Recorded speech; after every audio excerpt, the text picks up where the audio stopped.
Une nuit, quand j'avais 5 ans, je me suis réveillée au bruit de grattage. J'ai tendu la main vers mes lunettes, mais au lieu de ça, je les ai fait tomber. C'est là que j'ai vu quelqu'un monter à travers ma fenêtre. J'ai crié. Ferme-la, Jess, c'est moi. Oh Dieu merci, c'était juste ma sœur, Betty. Pourquoi tu te faufiles à travers ma fenêtre? Parce que la mienne est coincée. J'étais sortie pour marcher. Betty m'a aidé à trouver mes lunettes et je les ai mises. J'ai pu voir qu'elle était habillée pour une fête. Elle a mis une barre de chocolat dans ma main. Tu n'as rien vu, ok? Oui, oui, je connais la chanson. Je suis aveugle de toute façon.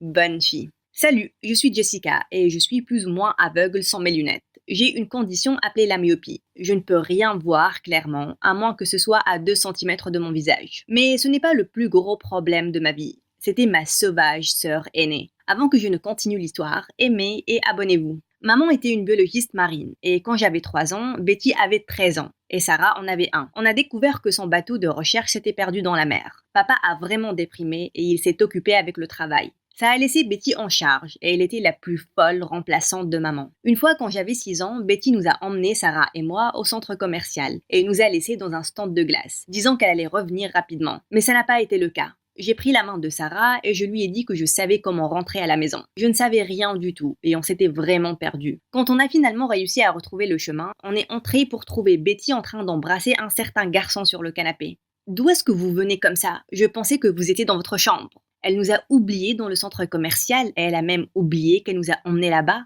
J'ai toujours été un rat de bibliothèque. Et en CP, j'ai même appris l'espagnol toute seule. Betty est venue me voir en courant un jour et elle a dit « Dis-moi une phrase en espagnol qui fera qu'un garçon pense « Waouh, comment on peut être si jolie et intelligente ?» Je lui ai dit quelque chose et elle est joyeusement partie. Je suis allée derrière elle. Elle s'est avancée vers un garçon mignon qui venait de déménager et elle s'est penchée. « Tu aliento huele e caca de perro idiota ». Je me suis presque étouffée en essayant de ne pas rire, alors qu'il l'a poussé sur le côté et qu'il est parti. Bien sûr, je l'ai payé, quand elle a laissé de la vraie crotte de chien dans ma chambre. L'odeur est restée là pendant des jours. Mais cette fois, sa négligence a engendré quelque chose de vraiment sérieux. En CE1, je suis rentrée un jour et je n'ai pu trouver Sarah nulle part. Betty a juste haussé les épaules. Elle était là il y a peu de temps. Elle a dit « Je suis Superman » et j'ai dit « Prouve-le ». Et puis, elle est juste partie. Deux choses que vous devez savoir sur Sarah. Elle parle seulement en phrases de 3 mots et seulement quand elle est excitée ou énervée. C'est là qu'on a entendu nos voisins crier. On est sortis en courant et à notre horreur, Sarah était sur le toit, portant un t-shirt rouge en tant que cape. Sarah, non! Oh mon Dieu, ne le prouve pas, je te crois, tu es Superman. Heureusement, Sarah a abandonné.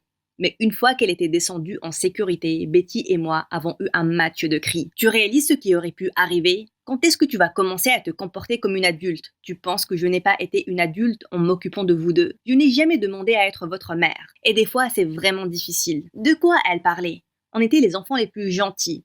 Peu de temps après son départ à l'université, j'étais assez responsable pour m'occuper de Sarah et de moi de toute façon.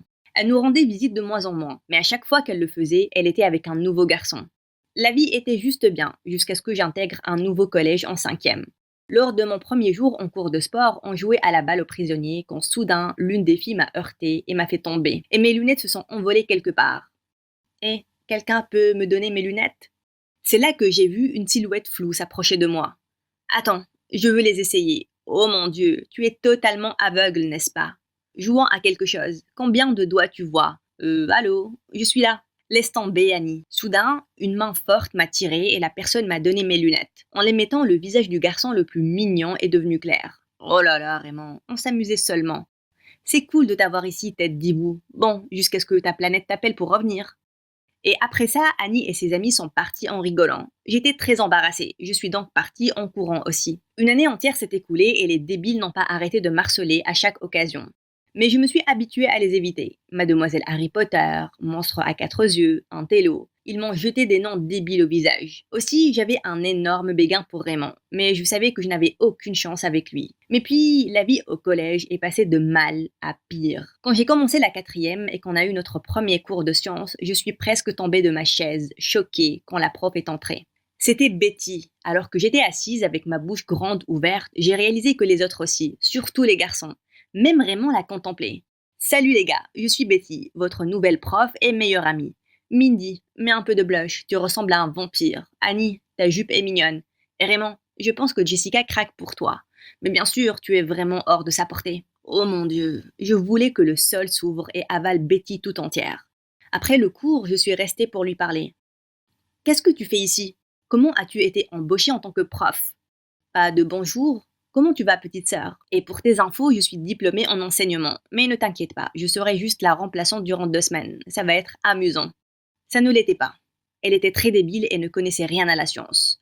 Une fois, elle a dit à toute la classe que la Terre avait 9 lunes, une pour chaque continent. Elle a aussi dit que se faire tatouer rendait plus intelligent. Et quand il pleuvait trop fort, c'était juste Dieu qui pleurait pour les gens moches. Et encore pire, tout le monde a découvert qu'on était reliés.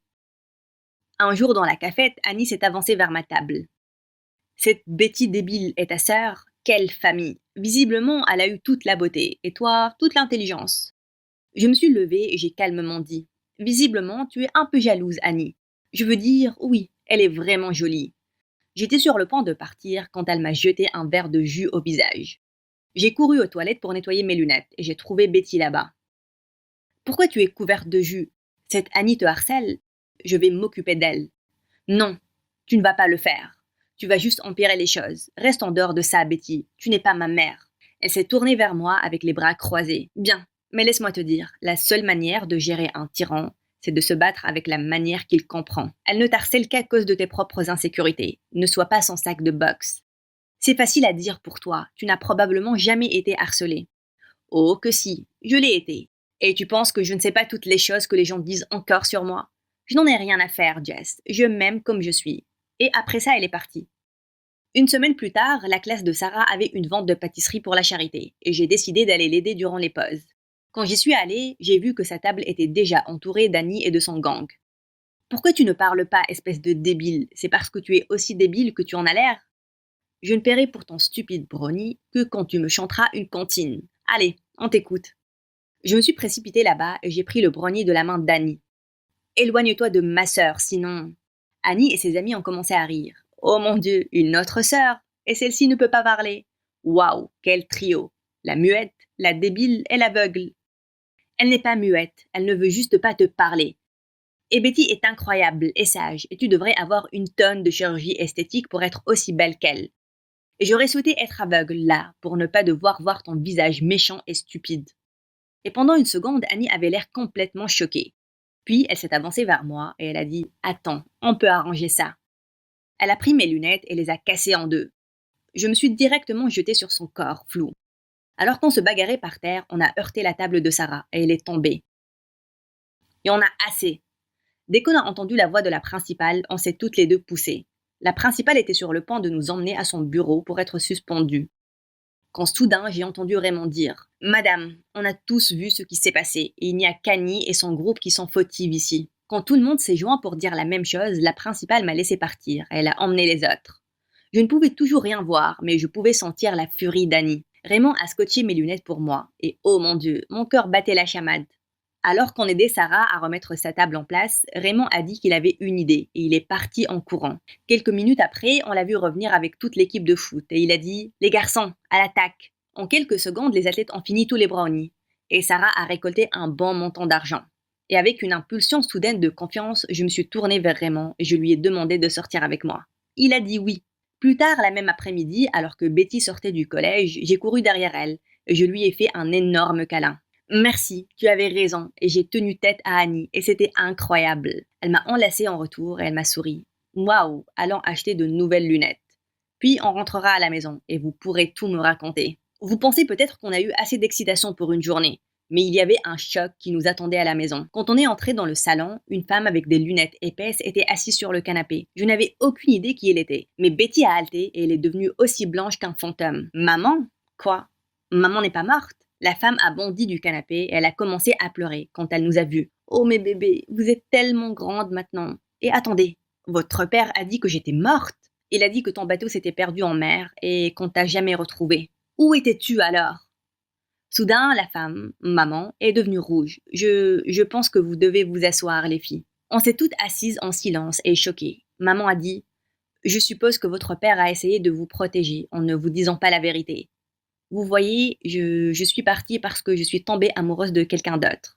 Il est décédé l'année dernière et je... » Mais Betty a bondi du canapé avant qu'elle ne puisse finir. Tu quoi? Tu nous as juste abandonnés et tu m'as laissé être une mère à 13 ans? Comment pouvais-tu être si égoïste? Je jure que j'ai pensé à vous chaque jour, mais votre père et moi n'étions pas heureux. Je l'ai fait par amour. Regardez-nous.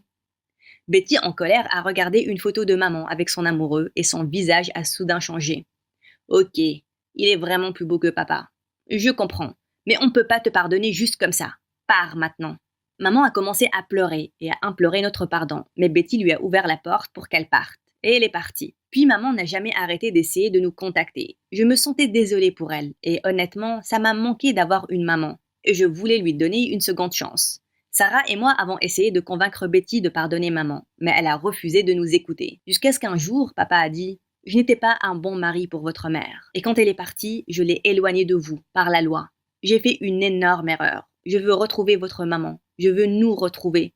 Pardonnez-moi, les filles. Maintenant, on était toutes les trois énervées contre papa, et on ne lui a pas parlé durant des semaines. Jusqu'à ce qu'une nuit, Betty a ouvert la porte d'entrée, et derrière, il y avait maman. Je pense qu'il est temps de retrouver notre maman. On a couru vers maman et on l'a enlacée. Je suis tellement désolée de vous avoir laissé. J'ai mis ma main dans celle de Betty. Eh bien, on a eu une maman assez cool en grandissant. Pour faire court, notre maman perdue est revenue dans nos vies. On a doucement appris à la connaître. Et elle et moi avons une myopie et beaucoup d'autres choses en commun.